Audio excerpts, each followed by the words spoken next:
Hola, ¿qué tal? Mi nombre es Axel Kaiser, director ejecutivo de la Fundación para el Progreso de Chile, profesor de la Universidad Adolfo Ibáñez, también en Chile, y estamos aquí en la Fundación Rafael del Pino para conversar sobre mi nuevo libro y último que se está publicando acá en España, La tiranía de la igualdad, que ha sido ya también publicado en Chile con mucho éxito.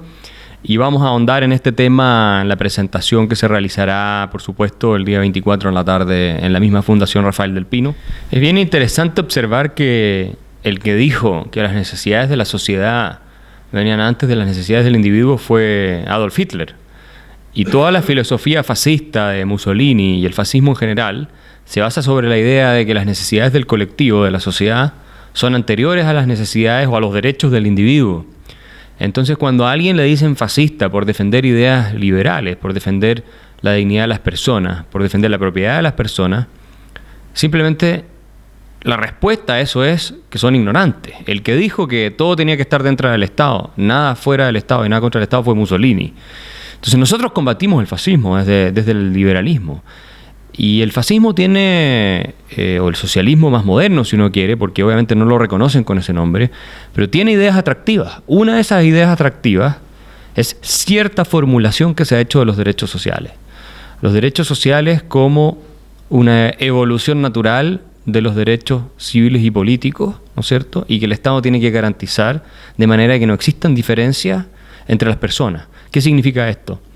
Que yo tengo que excluir al mercado completamente, es decir, la libre decisión de las personas, de áreas como salud, educación y el día de mañana vivienda incluso, si llevamos esto a un extremo.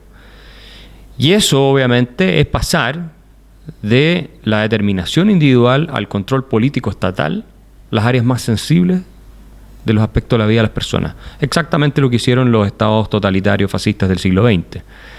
Y en ese sentido no se distinguen mucho del socialismo más radical.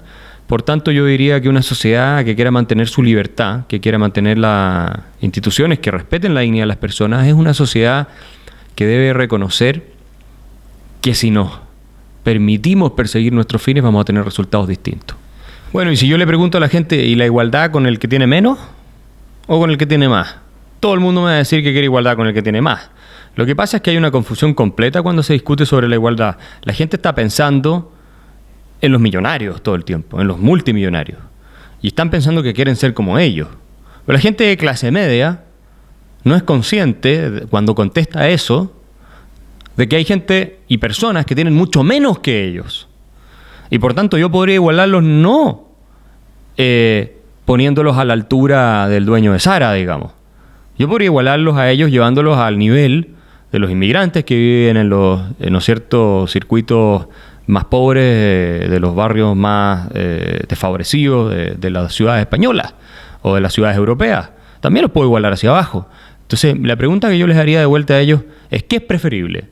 ¿Una sociedad donde todo el mundo tenga mucho o tenga lo suficiente para vivir bien y haya mucha desigualdad, o una sociedad donde todos sean pobres y haya mucha igualdad? ¿Qué prefieren ellos?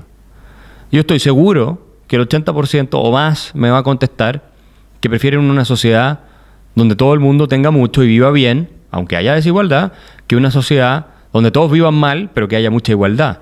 Y esta respuesta permite aclarar que lo que a la gente le preocupa, creo yo, en el fondo, no es la desigualdad. Lo que le preocupa es la falta de recursos, la pobreza en algunos casos y en otros casos que a ellos no les alcance para tener una calidad de vida lo suficientemente buena. Pero eso se resuelve con una economía que funciona bien, que genera oportunidades, que da empleo y que paga buenos salarios. Y eso no lo arregla el Estado. Normalmente, de hecho, el Estado es el que empeora esas cosas. Eso lo arregla la economía privada, la iniciativa individual, el espíritu de emprendimiento, la innovación tecnológica. Esas son las cosas que permiten que la gente salga adelante. Y la desigualdad es un resultado inevitable de la prosperidad. La prosperidad y la desigualdad van de la mano, ¿no? Esto lo muestran los estudios del profesor Angus Deaton, que ganó el Premio Nobel de Economía el año 2015, y que es un experto en temas de desigualdad. Y cuando tú inventas algo, por ejemplo, un teléfono celular, hace 20 años, ¿quién tenía teléfono celular? Nadie. Los multimillonarios tenían teléfonos celulares, pues se los podían comprar. Eran carísimos, eran imposibles de comprar para la mayoría de la gente. Pero porque existía esta gente con más recursos, que compraba un teléfono celular mucho peor que cualquier que existe hoy día, es que las empresas de teléfono tuvieron una salida al mercado que les permitieron seguir innovando hasta que hoy todo el mundo tiene un teléfono celular. Y cualquiera hoy, el ciudadano español más pobre que tiene un teléfono celular, su celular es mejor que el que tenía el hombre más rico del mundo hace 20 años atrás. Entonces, por un tiempo esa desigualdad existe, pero después se ajusta, porque estos productos se masifican. Y es lo mismo ocurre en innovaciones médicas y en otro tipo de innovaciones. Entonces, no hay que obsesionarse con el tema de la igualdad, porque si uno va por ese camino, insiste solamente por ese camino, frena el progreso general, que es lo que más nos importa.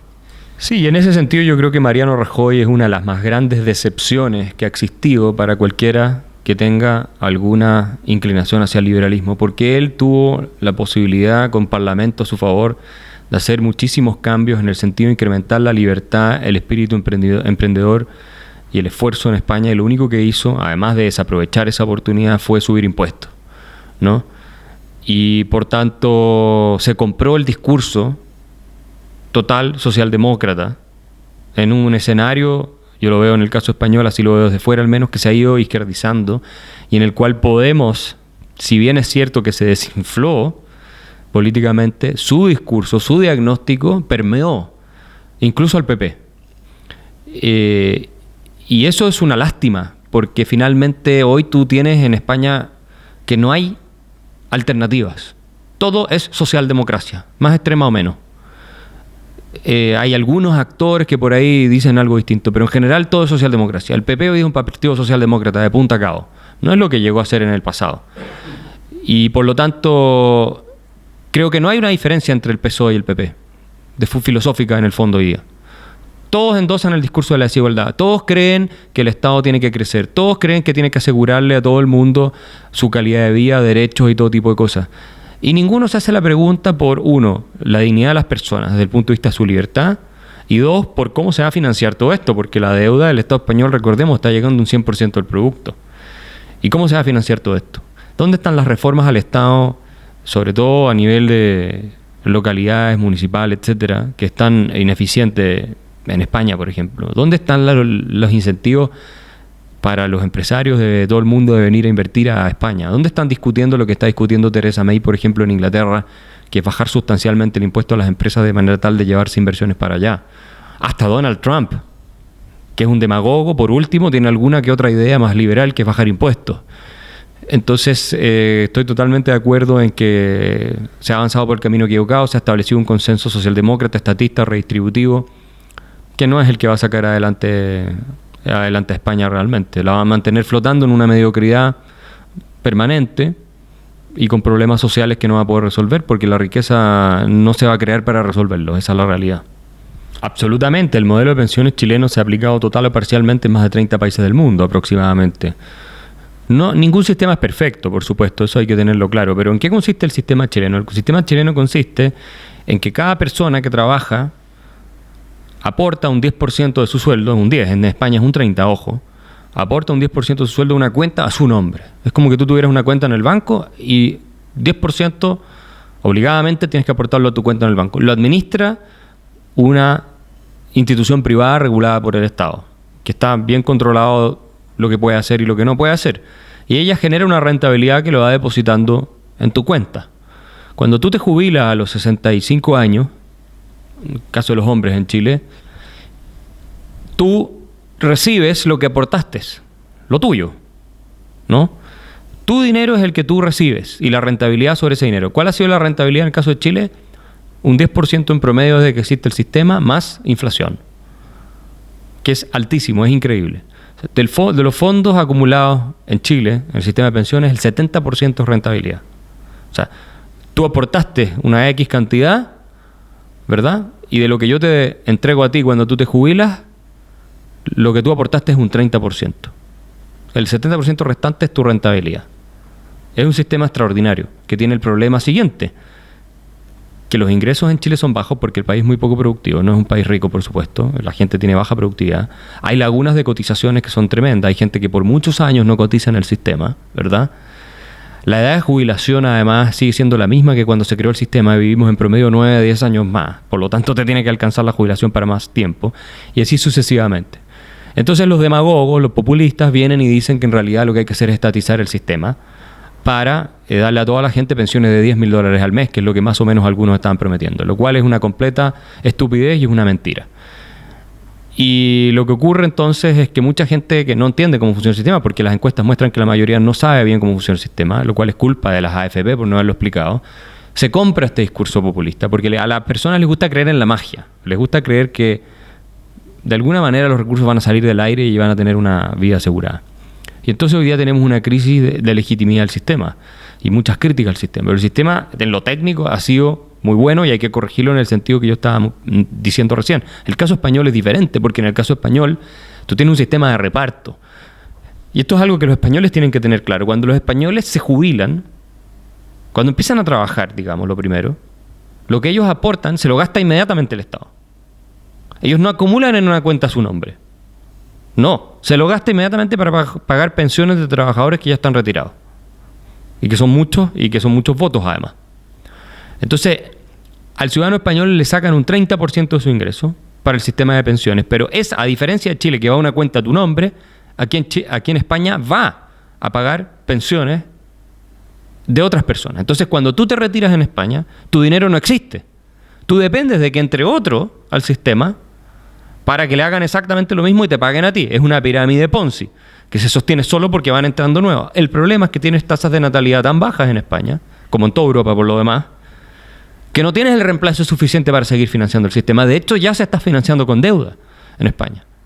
Y claro, si no hacen una reforma de fondo sustancial, en el sentido de ir a avanzar un sistema mixto o bien privatizarlo, lo que va a ocurrir es que va a reventar. Y las generaciones que hoy día tienen 30 años no van a tener pensión, van a tener una pensión bajísima. No les va a alcanzar.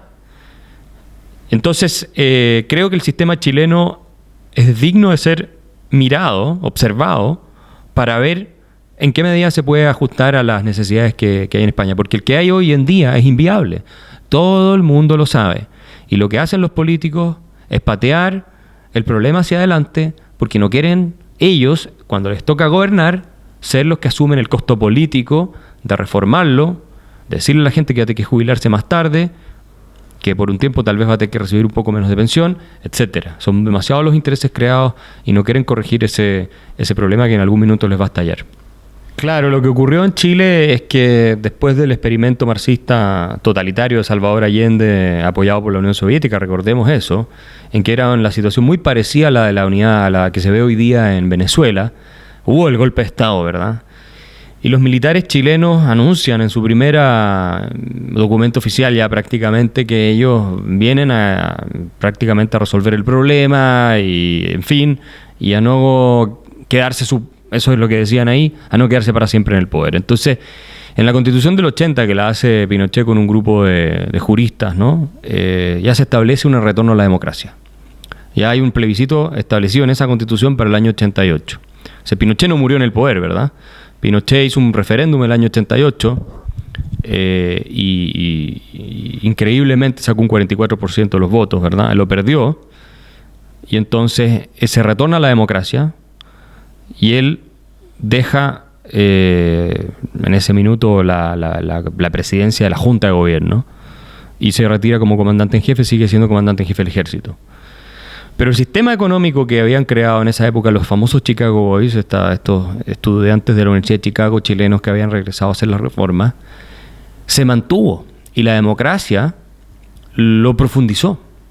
Los partidos de centroizquierda, los gobiernos de centroizquierda que continuaron después de Pinochet, que además se dio justo la caída del muro de Berlín y todo eso, dijeron, tenemos un sistema que funciona, que crea prosperidad, que crea empleo, y que estaba dando un crecimiento de 7% al año de la economía, lo cual es increíble. Y lo mantuvieron. Entonces Chile creció durante la época de la concertación económicamente muchísimo. La concertación le puso más componente social de redistribución, pero creció muchísimo y se convirtió en el país más rico de América Latina. Y con menos pobres y con mayor movilidad social, etcétera. Y eso sí fue un acto de madurez política, que fue el reconocer que aunque detestaban la dictadura de Pinochet, y que algunos de esos partidos habían apoyado el golpe, de hecho, ojo, cuidado, pero aunque la detestaban por las violaciones a los derechos humanos y todo eso, sí aceptaron que su modelo económico era el modelo que funcionaba en el mundo y que veían en otros países que estaba funcionando también. Entonces eso lo recogieron ellos. Y hoy día la discusión es que el primer gobierno de extrema izquierda que tenemos en Chile que se da es precisamente una autoflagelación de la izquierda, donde dice nosotros nos compramos el modelo neoliberal, así lo llaman ellos, y hoy día tenemos que cambiarlo, y quieren volver a un esquema más populista, redistributivo de los típicos que se ven en América Latina. Sí, a veces da la sensación de que no tuviéramos problemas reales, ¿eh? Que no tuviéramos delincuencia, que no tuviéramos problemas en el sistema de educación, que no tuviéramos problemas en nada, porque la gente sigue peleando, son los mismos protagonistas hasta cierto punto, ¿no? Sigue peleando por lo que pasó hace 40, 50 años casi en Chile, en vez de mirar hacia el futuro y lo que se viene. Se viene la inteligencia artificial, la robótica, la automatización, un mundo global, y no estamos preparados para eso. Absolutamente no estamos preparados. Yo creo que en España es más o menos parecido, no tan grave, pero más o menos parecido.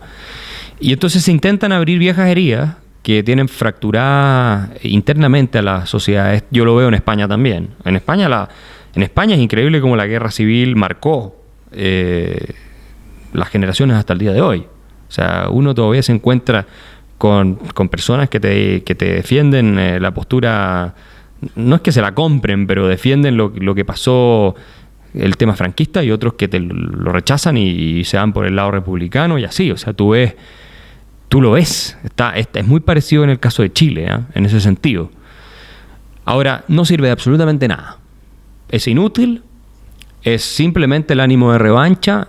Yo creo que la izquierda es mucho más obsesiva con el tema de la venganza y con el tema de sacar siempre este rol de víctima y todo lo demás, que lo que es incluso la derecha.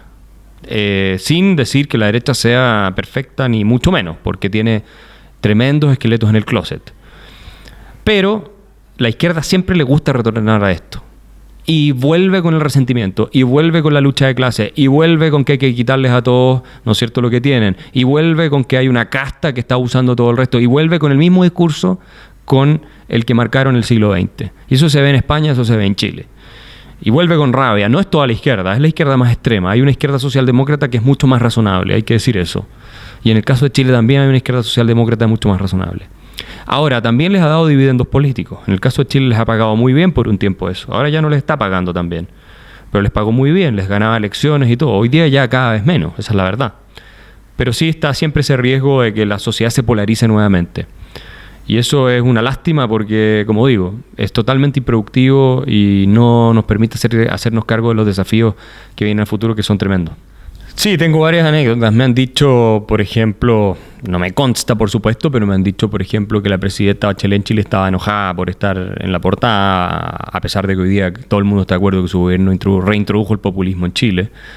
Me han dicho que en librerías en Ecuador no se atrevían a tenerlo a la vista porque le tenían miedo a los agentes de Correa. Me han dicho, y lo he visto, que el presidente Uribe expresidente Uribe lo estaba leyendo, lo tenía considerado, le ha llegado, nos envió una carta de agradecimiento. En fin, ha tenido bastante repercusión a nivel de políticos en América Latina, se ha discutido mucho en redes sociales, por supuesto, ha tenido mucho impacto en Argentina, se agotó en Argentina, así es que sí, hay alguna que otra anécdota sabrosa. En Chile el libro fue un éxito completo, la verdad. Fue un éxito completo. Ya va en la tercera, cuarta edición y generó un cambio en el debate, porque hasta el libro nadie hablaba de populismo. Y ese libro fue el primero en introducir el concepto y en obligar a la élite intelectual y a la clase política hasta cierto punto a pensar sobre si se había reintroducido el germen del populismo en Chile. O contribuyó a eso al menos, contribuyó a eso, con el gobierno de la presidenta Bachelet. Y en ese sentido creo que fue un gran éxito allá. Y en otros países también ha contribuido bastante al debate. Se ha citado mucho, nosotros lo hemos presentado en varios países de América Latina, lo presentamos aquí en España, fue justo antes de las elecciones, entonces cayó en un timing perfecto. También aquí he recibido muchos comentarios de ese libro. Así que estoy muy contento por el resultado, que sobre todo es tratar de influir. Para eso uno hace estas cosas.